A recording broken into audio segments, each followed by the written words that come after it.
Numéro 1, c'est l'étape qu'on peut appeler l'existence. Donc les prospects entendent parler de vous ou de votre marque, ils prennent simplement conscience de votre existence. Jusqu'à maintenant, ils ne vous connaissaient pas, ils ne soupçonnaient pas votre existence. À partir du moment où ils entendent parler de vous, on peut considérer qu'ils prennent conscience que vous êtes là, que vous existez. À la naissance, par exemple, personne ne connaît les marques Coca-Cola, Apple, Samsung. Donc c'est forcément qu'il y a eu un moment où les gens ont pris conscience de l'existence de ces marques. Donc ça, c'est la première étape. La deuxième étape, c'est ce qu'on va appeler l'engagement.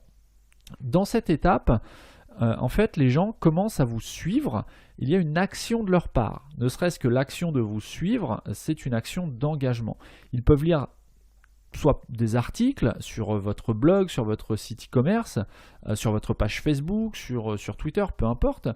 Ils peuvent regarder vos vidéos sur YouTube ou d'autres supports. Ils peuvent s'abonner à vos photos, à votre compte Instagram et regarder vos photos et commencer à interagir sur les réseaux sociaux avec vous. Que ce soit via des likes, des commentaires, des retweets, des partages de contenu. C'est le moment où ce prospect, ce visiteur, va commencer à interagir avec vous sur les réseaux sociaux. Et c'est à partir de ce moment que vous allez commencer à créer une relation avec votre prospect. Et cette relation que vous allez commencer à créer va nous amener à l'étape numéro 3, qui est l'étape de la souscription. Votre prospect, maintenant qu'il vous connaît, qu'il a eu une forme d'engagement envers vous d'une manière ou d'une autre, comme on vient de le voir, eh bien, cette étape de souscription consiste à récupérer son contact.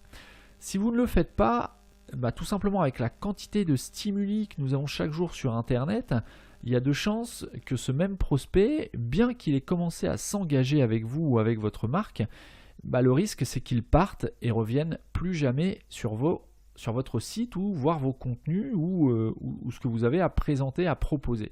Donc l'objectif, votre objectif lors de l'étape numéro 3 qui est l'étape de la souscription, ça va être d'avoir généralement l'email de votre prospect, donc de récupérer son adresse email, mais attention, vous devez offrir quelque chose avec de la valeur en retour. Il ne s'agit pas simplement de lui demander de renseigner son adresse email ou de s'inscrire à votre newsletter, parce que ça, bien évidemment, ça ne fonctionne plus.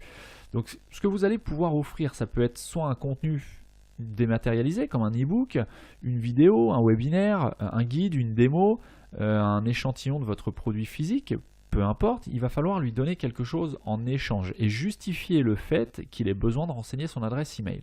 C'est ce qu'on va appeler le lead magnet. Aujourd'hui, les gens sur Internet reçoivent vraiment beaucoup d'emails. Ils sont tout le temps sollicités de toutes parts.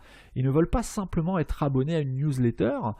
Vous devez leur donner un contenu avec de la valeur, quelque chose qui va leur apporter quelque chose, qui va leur permettre d'avancer dans leur démarche et d'atteindre petit à petit leurs objectifs ou de comprendre pourquoi tout simplement vous réclamez leurs informations de contact comme leur adresse email.